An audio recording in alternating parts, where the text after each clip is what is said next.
Salut à toi, j'espère que tu vas bien. Et oui, je sais, le titre il est un petit peu taquin. Aujourd'hui, j'avais envie d'être un petit peu taquin sur l'épisode du podcast.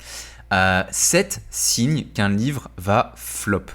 Alors, quand je parle de flop par rapport à un livre, je parle évidemment d'un flop commercial. Ça ne veut pas dire que le livre est mauvais, mais c'est de dire en fait qu'un livre ne va pas bien se vendre. Et il y a des signes avant-coureurs qui vont montrer que ton livre, il est sur la mauvaise voie pour bien se vendre. Encore une fois, je fais le distinguo entre un livre qui se vend bien et un livre qui est bien écrit. D'accord, c'est deux choses différentes. Il y a des livres très bien écrits qui se vendent très mal et des livres, et ça je pense que tu le sais, qui sont pourris, vraiment nuls à chier, et qui se vendent extrêmement bien.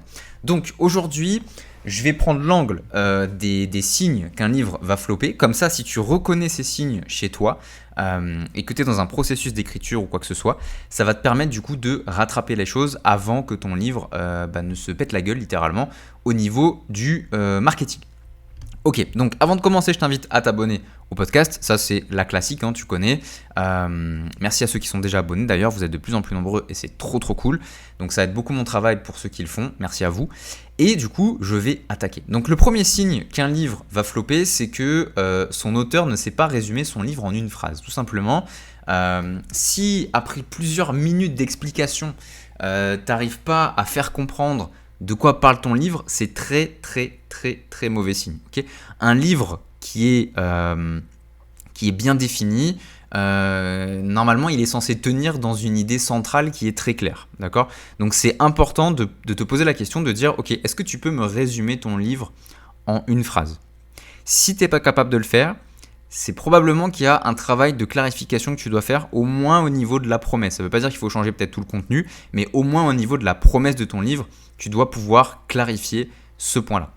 Deuxième signe que ton livre va flopper, c'est qu'il veut parler d'absolument tout. Si ton livre, c'est une autobiographie qui parle de philosophie, de psychologie, de business, de dev perso, de croissance personnelle, d'argent, d'investissement, de sport, de nutrition, de santé, de machin, de trucs, à un moment donné, en fait, ça ne peut pas marcher non plus. Pourquoi ? Parce que quand un livre essaye de résoudre je ne sais pas combien de problèmes en même temps, finalement, il résout absolument aucun problème. Donc, c'est important d'avoir un livre qui ne parle pas de tout et qui va du coup se fixer sur un objectif, sur une promesse, sur un positionnement en particulier. Et c'est pour ça en fait que moi je recommande aux auteurs d'écrire plusieurs livres parce qu'on a plus de choses à dire que ce qui rentrerait dans un seul livre.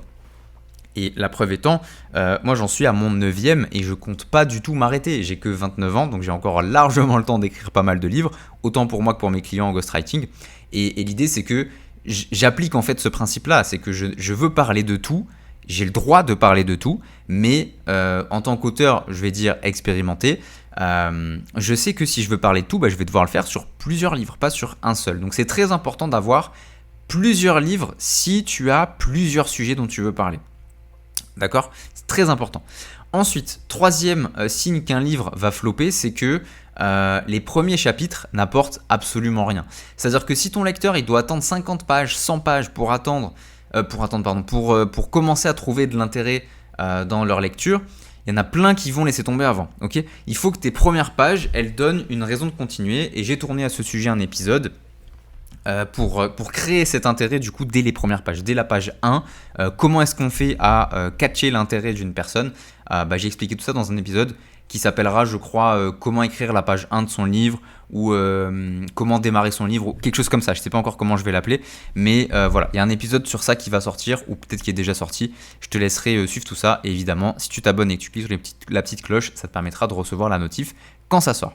Donc voilà, toujours savoir aussi ouvrir son sujet et avoir des premiers chapitres qui apportent d'entrée de jeu beaucoup de valeur. Quatrième signe qu'un livre va flop, c'est que l'auteur écrit pour lui-même et pas pour le lecteur. Donc tu vas être dans une démarche de démonstration d'intelligence, une démonstration de culture, une démonstration d'expérience, etc. Mais ton lecteur, il va se dire, mais attends, c'est très cool pour lui, hein, il est sympa l'auteur, mais qu'est-ce que ça change pour moi ? Et si ton lecteur se dit ça, c'est niqué en fait. T'as perdu tout l'intérêt que le lecteur pouvait avoir pour ton livre, et c'est bien dommage. Donc, c'est très intéressant d'écrire pour soi, ça, il n'y a aucun problème, mais il faut le faire en connaissance de cause. Quand tu écris que pour toi un livre, il faut vraiment avoir de la conscience sur ça en fait. Il n'y a pas de mal à écrire un livre pour soi-même, mais en toute considération, et là je te parle en tant qu'entrepreneur, en termes de vente, etc., ça va se ressentir. Okay, écrire que pour soi et pas pour le lecteur, ça va positionner ton livre comme quelque chose qui n'a pas de valeur pour les autres. Ça ne veut pas dire que ce n'est pas le cas, mais malheureusement, sur les ventes et sur le marketing, ça va se ressentir. Donc écris ton livre pour ton lecteur, pas seulement pour toi. Toi, tu vas avoir des bénéfices évidemment à l'écriture et évidemment aux ventes après. Mais il ne faut pas que ce soit uniquement pour toi que tu écris un livre. Il faut que tu le fasses au service d'eux. Sinon, tu n'auras pas de retombées pécuniaires. J'aime bien le mot pécuniaire, ça me fait rigoler. Ensuite, 5e signe qu'un livre va flop, c'est que y a plein d'idées dans ton livre qui pourraient être supprimées sans aucune conséquence. Ça, j'en parle assez souvent, mais un livre dans lequel je peux venir supprimer complètement une partie ou un chapitre ou une idée, ça montre que le livre n'a pas de structure, n'a pas de progression et du coup ça va faire en sorte que ton livre n'est pas intéressant. Donc il n'y aura pas de bons avis, les gens vont très vite oublier ce qu'ils ont lu parce qu'ils n'ont pas eu cette sensation d'avancement, de progression. J'en ai parlé dans le podcast des trois piliers d'un bon livre et du coup ça va faire en sorte que tes ventes ne vont jamais décoller parce que ton livre sera factuellement mauvais en fait dans la transformation qu'il est censé apporter mais qu'il n'apporte pas. 6e signe qu'un livre va flopper, c'est quand personne, et ça c'est malheureux, c'est quand personne n'est capable de dire à qui s'adresse le livre. Il y a des livres, tu le lis et tu te dis bon, je sais pas trop qui ça vise en fait. Je sais pas trop qui ça vise. Ou alors tu te dis ouais c'est un livre qui a l'air de s'adresser à peu près tout le monde. Un livre qui s'adresse à tout le monde, par expérience, c'est un livre qui ne s'adresse à personne. Et donc qu'est-ce qui va se passer ? Ton livre ne va marquer personne. Et donc il n'y aura pas non plus cette idée de bouche à oreille. Les gens ne vont pas parler de ton livre et personne ne va s'en occuper. Et du coup au niveau des ventes ça va se ressentir et tu vas flopper malheureusement. Et le 7e signe, c'est que l'auteur tombe amoureux de ses idées et pas de son message. Donc les idées c'est génial, mais si tu gardes toutes tes anecdotes, toutes tes citations, toutes tes réflexions juste parce que ça te plaît mais que ça n'apporte rien et que ça fait grossir le livre mais que ça crée une forme de dispersion, ton livre il va perdre toute la force qu'il pourrait avoir, il n'aura plus de force de frappe et donc ton livre va flopper tout simplement. Donc l'idée, c'est vraiment de comprendre qu'il y a des critères à respecter, c'est ce que je t'ai donné aujourd'hui, pour que ton livre fonctionne bien. Là, je voulais le prendre un petit peu sous l'angle un peu taquin, comme je le disais au début, de ce qui fait qu'un livre ne fonctionne pas, tout simplement. Et donc, l'idée, c'est de comprendre qu'il faut respecter ces critères-là. Voilà, donc je t'invite à t'abonner si ce n'est pas encore fait à la chaîne YouTube. Je trouve pas mes mots aujourd'hui. J'espère que le podcast t'a plu en tout cas, et je te dis à très vite pour un prochain épisode. Salut à toi.